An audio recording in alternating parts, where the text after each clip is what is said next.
I don't know about you, but my list of crochet stitches to try just keeps getting longer. So I thought, why not put them to the test? Welcome to Worth the Stitch, the series where I try a different stitch, put it through my scorecard, and decide whether it's really worth learning. We'll rate each stitch on everything from difficulty and fun to yarn usage and project potential. Today's stitch is the Jasmine stitch, which was specially requested by Amy over at Crafting by Amy. It's beautiful, it's intimidating, and it's definitely one that people have been asking about, and it's been on my radar for quite some time, so I'm excited to test this out. So is it worth the stitch? Let's find out. The Jasmine stitch, often considered an advanced stitch, is beautiful with its puffy flower-like texture, which makes it great for blankets, scarves, and hot pads, to name a few things. To begin the Jasmine stitch, you basically have to create a chain of puff stitches, which was somewhat interesting to do. And then you just make puffs as wide as you want your project to be, which is very easy. And as you work up and up and up, it stays as wide as you started with the chain of puffs. When creating my swatch, I did feel like there were times when I needed more hands, and that's because most of the time you have to have 24 loops on your hook. And I know that sounds crazy, and when I did it, I was thinking this is crazy. Now knowing how the Jasmine stitch works up, I definitely recommend a hook without a grip on it. I used this hook, which is a dots hook, and to fit 24 loops right here was very hard. Why didn't I switch hooks? I don't know. I was just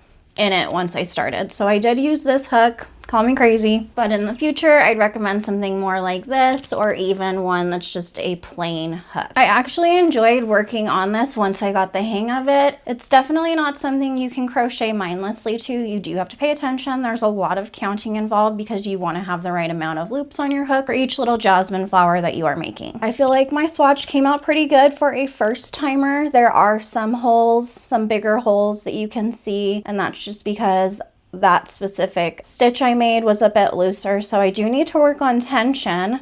So front and back are identical, and I love the way this looks. So the Jasmine stitch is basically just a 1 row repeat once you get to row 3. Row 1 is your chain of puffs, row 2 is basically setting up the stitch, and then row 3 you just continue throughout your entire project. One of my favorite things about the Jasmine stitch is that your border is built in as you're making it. So as you can see, you have single puffs along all of the edges. That's how you start each row, with a single puff, and then you go into the actual Jasmine stitch after that. I really love that the border is built in. It doesn't need anything added. I think it looks super cute. If you wanted to add a border, of course you could, but I really like the way it looks as it is. So for each puff that you make, you have to pull up your loop about 2 centimeters, or however big you want your puffs to be. You have to be consistent with doing that, or else your puffs are going to come out wonky and weird, and it'll throw all of your tension off and your project will just look a bit odd.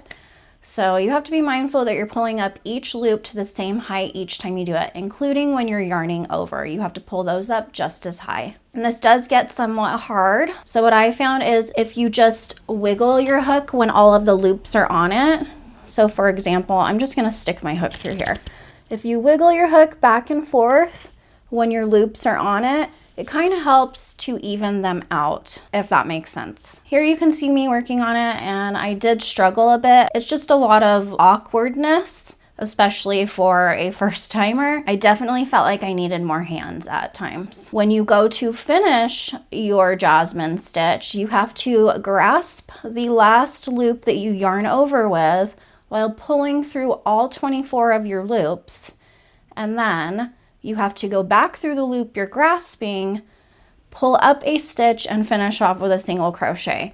And that might sound like a lot of jibber jabber because it's easier to see something than me explain something as difficult as that is. If you would like a tutorial on this, I'm definitely interested in making one. So let me know in the comments if you'd like me to create a tutorial on how to do this stitch. I loved this more than I thought I would, honestly. I've seen the Jasmine stitch around a few times and it's been on my mind to try it. And when Amy suggested it, she was the first person to comment on my post. And when she suggested it, I was like, okay, done, let's do this. So the very next day, what did I do? I grabbed my hook and my yarn and I went to work. And had I done this in cotton, this would be a really nice like pot holder or hot pad. It's very dense. Keep that in mind. I don't know how much I used. I'm going to try to keep track of that better in the future for this series, but I would say I used more yarn than I thought I would.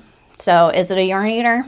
Yeah, for sure. So after making the swatch, it definitely became more enjoyable to me, and now I'm debating if I want to make a blanket with this stitch. I was just telling my Patreon members the other day that in all my years of crocheting, I have never made a blanket in just one color. So like one solid color. I don't even think I've made one with a variated skein. It's usually like a Grafghan or striped blanket or something with multi skeins, but I've never made a blanket with just one solid color, and I feel that the Jasmine stitch would be one of the best stitches to do that with. So I am debating it. I would say I'd have to go up a few hooks to get a good drape. I used a 5.5mm hook for this swatch, and you can see it's dense. It doesn't have too much drape.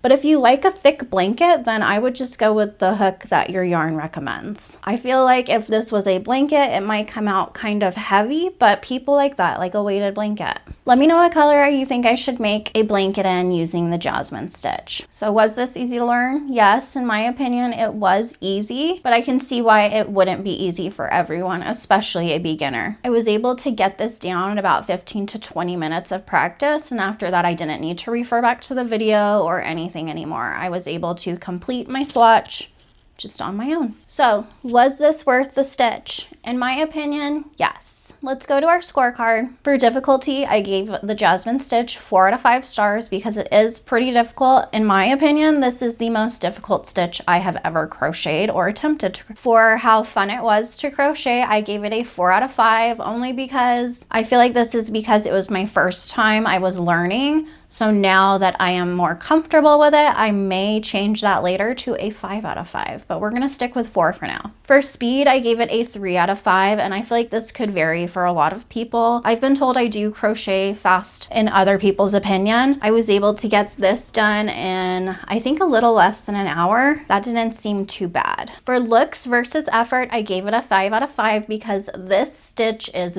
gorgeous. I don't know who could say it's not.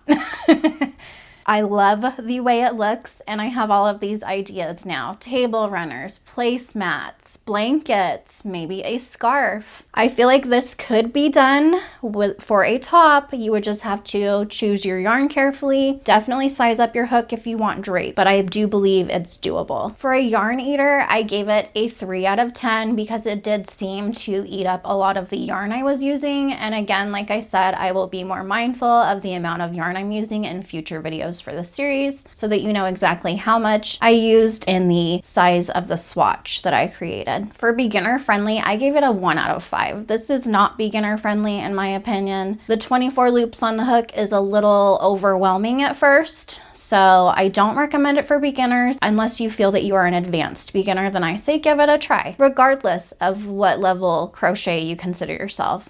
Try giving this a try. You never know, it may just come to you. Would I make this again? Yes, so I gave it a 5 out of 5. I'm very excited to make a blanket with this. I don't know what color I want, but all I know is I really want to make a blanket. I think it would just look beautiful. I'm debating making one for my Etsy shop, like maybe a baby blanket size just to start out, so I'm not so overwhelmed with making one for me. But I do plan to make a project with this, and I will of course post that when I do. So was it worth the stitch? Yes, it was in my opinion. It is slower, it uses quite a bit of yarn, and you'll have to pay attention the whole time, but the finished texture and look is absolutely stunning. And for special projects, I feel that it's completely worth learning. And again, the perk to the stitch is you already have a border built right into it. Now it's your turn. Have you tried the Jasmine stitch? If so, what did you create using it? Did you love it or hate it? And if you haven't, do you plan to now that you've seen this video? And let me know in the comments what stitch you think I should feature in the next video of this series. Who knows, I might choose your stitch and give you a shout out. So thank you, Amy, for requesting the Jasmine stitch. I officially love it, and if you guys would like a tutorial, just let me know. Thank you for watching, and I'm so glad you're here.